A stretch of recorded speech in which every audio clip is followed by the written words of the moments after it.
पता चला कि हमने जिनका कलमा पढ़ा है वो काश्तकार का जब अकीदा पूछ रहे हैं तो हमें कम अज कम खतीब का तो पूछ लेना चाहिए, जिसके पीछे नमाज पढ़नी है या जिसने तुम्हारा निकाह पढ़ाना है या जिसने तुम्हारे किसी का जनाजा पढ़ाना है, तो कम अज कम तुम्हें इतना तो पता होना चाहिए कि ये क्या दीन रखता है, क्या इसका अकीदा है।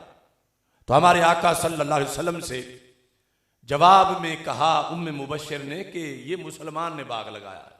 अब देखो काफिर और मुसलमान का फर्क। हमारे आका सल्लल्लाहु अलैहि वसल्लम ने फरमाया मा मिन मुस्लिम यज़रउ ज़रा और यग़रिसु ग़रसा फयअकुलु मिन्हु इंसानुन औ दाबा औ शै इल्ला कानत लहू सदका। फरमाया ये तो फिर बड़ा फजीलत वाला बाग है। यानी खुलासा बनता है कि ये तो नेकियों का गुलशन है। क्यों? फरमाया जब काश्तकारी की जा रही थी तो दिल में ईमान था, बंदा बेदीन नहीं था, मुनाफिक नहीं था, काफिर नहीं था, आगे जमीन कब्जे की नहीं थी, पानी चोरी का नहीं था, वक्त पे उसने अपनी नमाज पढ़ी, अगरचे बाकी दुनियादारी में टाइम दिया। यानी जब हल चला रहा था तो कोई नफल तो नहीं पढ़ रहा था, गोडी कर रहा था तो तहज्जुद में तो मसरूफ नहीं था, रात को पानी लगा रहा था तो कोई मुसल्ले पे तो नहीं खड़ा था, सारी दुनियादारी थी। लेकिन इस दीन ने उसको ये मकाम दिया कि हमारे आका सल्लल्लाहु अलैहि वसल्लम इरशाद फरमाते हैं कि इसके खेत से, इसके बाग से जितनी चींटियां, जितनी चिड़ियां, जितने परिंदे, जितने जानवर, दरिंदे, एक एक दाना भी यहां से उठा के ले गए, अल्लाह क़यामत के दिन हर दाने के बदले इसे एक नेकी अता फरमा देगा। मिसाल के तौर पर अब मुंजी धान का फसल है तो एक शख्स के 25 एकड़ मुंजी है। अब मोमिन का खेत और काफिर का इसमें फर्क यह है कि काफिर की सिर्फ दुनियादारी है, उसको एक भी नेकी नहीं मिलेगी, क्योंकि नेकी का मीटर चलता ही तब है जब दिल में ईमान हो। और इधर ये मोमिन जो है जाहिर है कि कोई गौस कुतुब नहीं, एक काश्तकार है लेकिन ईमानदार है। अगरचे हर वक्त वो तस्बीह नहीं पढ़ रहा मगर नमाज़े पंजगाना उसने अपने खेत में कज़ा नहीं की, तो अब उसकी खेती 25 एकड़, उसमें से हजारों चींटियां, हजारों चिड़ियां जो इस मालिक के रिकॉर्ड में ही नहीं कि कौन ले जा रहा है, कहां कहां वो खींच के अपने बिलों के अंदर दाखिल हो रही हैं, कितने कव्वे आए, कितने कबूतर आए, कितने जानवर आए, ये सो गया घर में, ये पास चींटियों के पहरे के लिए बैठा नहीं। लेकिन जिसने क़यामत के दिन सवाब देना है उसे तो नींद आती ही नहीं, वो जानता है। तो बज़ाहिर समझा जा रहा था कि ये एक दुनियादार बंदा है, काश्तकार है और ये काश्तकारी करता है, कोई परहेजगारी नहीं करता। लेकिन दीन ने बताया काश्तकारी भी करता है, परहेजगारी भी करता है, जन्नत की तैयारी भी करता है। यानी ये है हमारे दीन की बरकत हर शोबे में, बशर्ते कि हम दीन से पूछ के करें, अपनी मर्जी ना करें, अल्लाह की मर्जी, अल्लाह के रसूल अलैहि सलाम की मर्जी।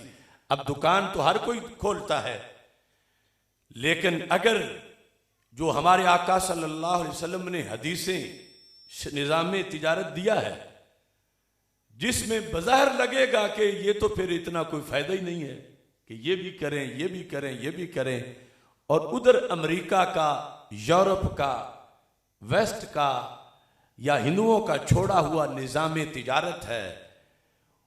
मुसलमान समझता है कि शायद नमाज मैंने कुरान से पूछनी है और तिजारत मेरी अपनी मर्जी है। सरकार फरमाते नहीं, मस्जिद में सजदा भी मेरे हुक्म पर और दुकान पे सौदा भी मेरी मर्जी पे बेचना है। खसारा नहीं होगा, बल्कि ये होगा कि दुनिया भी बसर होगी और अगला जहान भी, उसके लिए भी सामान पैदा हो जाएगा। यहां तक कि हमारे आका सल्लल्लाहु अलैहि वसल्लम फरमाते हैं, अत्ताजिरुस सदूकु मसफरतिल किरामिल बरारा। ये बात किसी मुदर्रिस, हाफिज, कारी, मुहद्दिस, मुफस्सिर, मुफक्किर उसके लिहाज से नहीं की जा रही, एक दुकानदार के लिहाज से की जा रही है। खा वो आलिम बन के दुकानदारी कर रहा या वैसे दुकानदारी सीख ली है, पूरा आलिम नहीं है। ये दुकानदार, हमारे आका सल्लल्लाहु अलैहि वसल्लम इरशाद फरमाते हैं, दुकानदार भी हो और सचियार भी हो। सदूक एक होता है सादिक, एक है सदूक, बहुत ज्यादा सच बोलने वाला। दुकानदार हो के सच्चा बड़ा है कि जो कुछ ऐब है मबीये का वो बता देता है, कोई किसी तरह बात पर्दे में नहीं रखता। तो मेरे आका सल्लल्लाहु अलैहि वसल्लम इरशाद फरमाते हैं, इस दुकानदार को इस दुकान से ही ये मकाम मिल गया है कि क़यामत के दिन अल्लाह इसे आम सी जन्नत नहीं देगा, बल्कि आली शान फरिश्तों के जहां सोफे लगे होंगे वहां रब इसे जगह अता फरमाएगा, क्योंकि ये सच बोलता रहा। इसने दुकानदारी में किसी अय्यार को अपना आइडियल नहीं बनाया, इसने अपने सरकार को अपना आइडियल बनाया है। लक़द कान लकुम फी रसूलिल्लाहि उस्वतुन हसना। इस बुनियाद पर ये हमारे लिए करम ही करम है, नबी अकरम नूर मुजस्सम शफी मुअज़्ज़म सल्लल्लाहु अलैहि वसल्लम की तरफ से, कि आपसे एक मर्तबा जब एक शख्स ने, सहाबी थे, मुसाफा किया तो उनके हाथ बड़े खुरदरे थे, सख्त थे। जिस तरह मेहनत मुशक्कत करने वाले बंदे के हाथ, उनकी हथेली नरम नहीं होती, बड़ी सख्त होती है। उसने जिस वक़्त सलाम लिया तो मेरे आका सल्लल्लाहु अलैहि वसल्लम ने उसकी दिलजोई के लिए सवाल किया। वैसे तो पता था कि क्या मसला है, या तुम क्या करते हो, तुम्हारे हाथ सख्त बड़े हैं।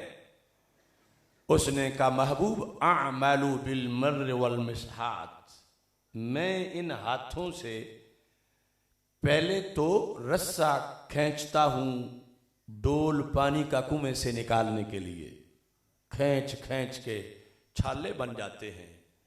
फिर मैं इन्हीं हाथों से कस्सी पकड़ के गोडी करता हूं, इन्हीं हाथों से मैं मेहनत मुशक्कत करता हूं, जब तो वो छाले फट जाते हैं, फट के फिर सही होते हैं, फिर बनते हैं, फिर फटते हैं। इस तरह छाले फट फट के ये मेरे हाथ इतने सख्त हो गए हैं। तो हमारे आका सल्लल्लाहु अलैहि वसल्लम ने, अब मजदूर को ये एजाज कहां मिल सकता है, फ़क़ब्बल रसूलुल्लाह सल्लल्लाहु अलैहि वसल्लम यदाहु, सरकार ने उस मेहनत कश का हाथ चूम लिया और हाथ चूम के फरमाया, कफ़ानी युहिब्बुहुमुल्लाहु व रसूलुहु, ये तो वो हथेलियां हैं जिनसे अल्लाह भी प्यार करता है, अल्लाह के रसूल भी प्यार करते हैं।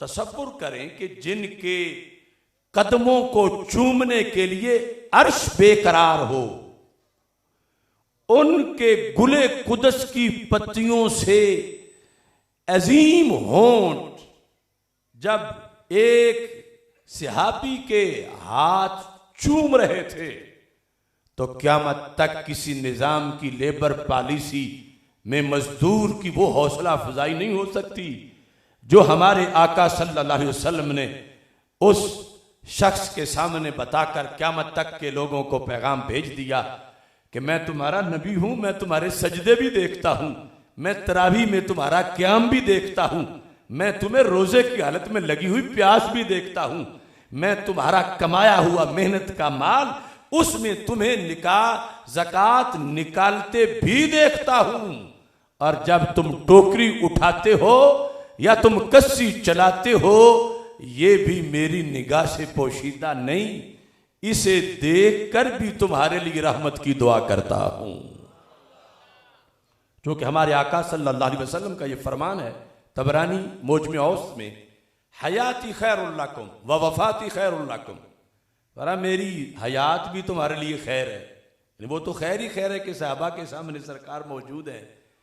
तो हम अगर बतौर फर्ज 1000 साल भी जिंदगी पालें, हम सहाबा की एक घड़ी का मुकाबला नहीं कर सकते जिसमें वो सरकार का चेहरा देख रहे थे।